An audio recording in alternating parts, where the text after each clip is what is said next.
We're back at Doc's Ranch, and I'm showing you this fence again that was falling down. This is approximately how it looked when I first bought the ranch, except that 8-foot game fence wasn't there. My neighbors built that, which is why I no longer have an offset electric fence wire on this fence.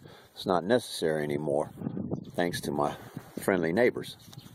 But anyhow, we're gonna show you how we built that fence. You can see this wire, even though it's fallen down because the posts are all rotten, the wire's pretty tight. I figure this wire is probably 40-50 years it's old. It's probably been there for 40 or 50 years. Now, we added another strand to it, but that strand has since broke. You can see that the brush is growing up all around the fence. And this is where the whole thing started, right here in this corner. I built this corner. This is a very sturdy corner.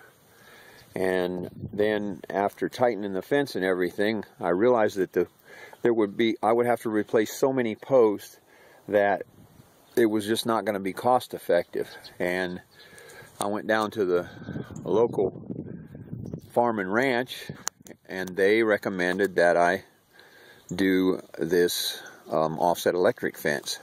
So we're going to show you how to do that. First of all, to show you how simple this is going to be, these are all the tools you're going to need. And you could even skip the leather gloves. I just don't like handling wire without gloves, especially since we are working around barbed wire. You can put the pliers in one pocket, the screwdriver in the other pocket, and you're ready to go. Or slip them down in your trusty. So to show you how simple it is to build an offset electric fence, here's all the tools you're going to need. A pair of lineman pliers and a screwdriver, preferably a shorter screwdriver, although I can't find my shorter one. And you can just slip those down into your nail apron or put them into your pockets as you walk around and work on the fence. The leather gloves, well, you don't really need them, but I don't like handling fence wire without leather gloves. So we're going to start out with a simple insulator.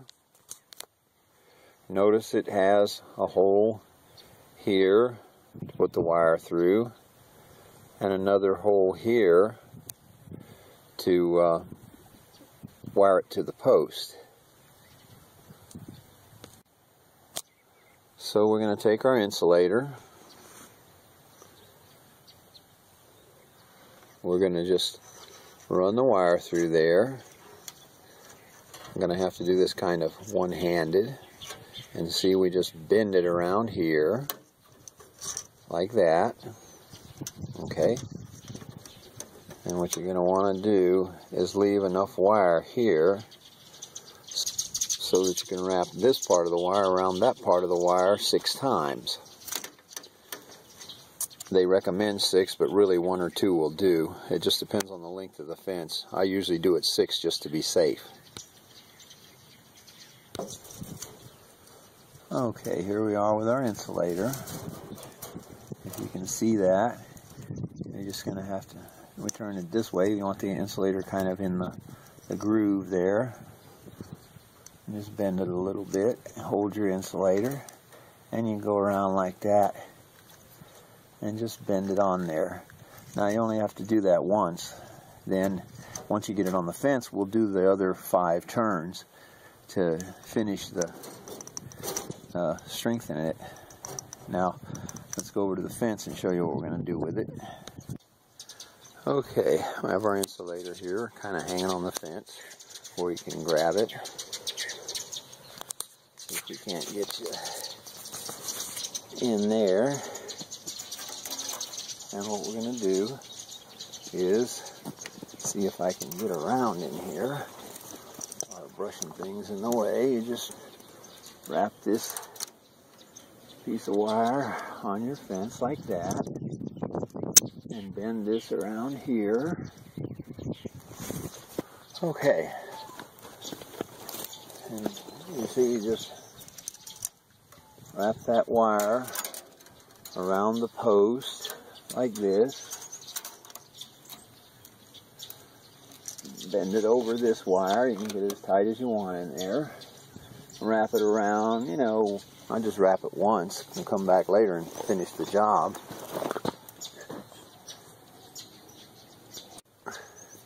Then you're going to bring your wire up that you're going to run along the fence. It'll go through the other hole on the insulator. I think they call these things strain insulators. I don't care about a lot of fancy names. All I care is that it works and that it's simple to build, because I don't have time to be out here drilling holes in posts and screwing in big screws or anything like that. A couple little twists like that and we're ready to go. This can now be pulled along the fence.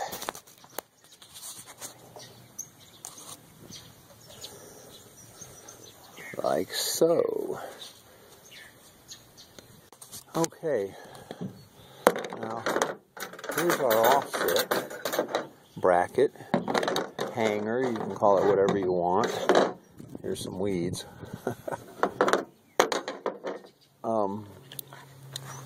And these are the insulators that go on there.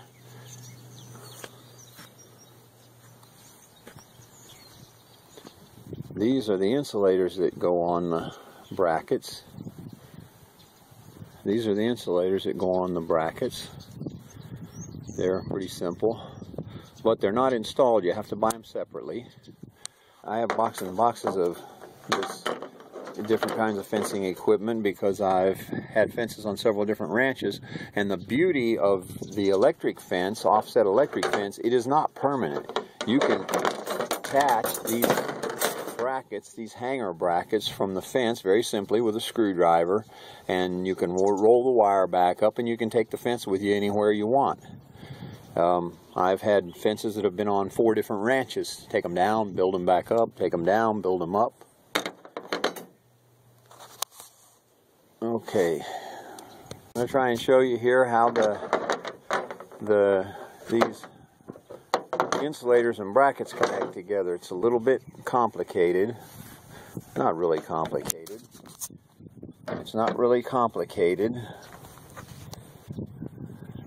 but it does take a little bit of force. So I'm going to show you how to attach the insulator to the bracket. You have to put it in here, push it until it clicks. Then you have to bend these apart.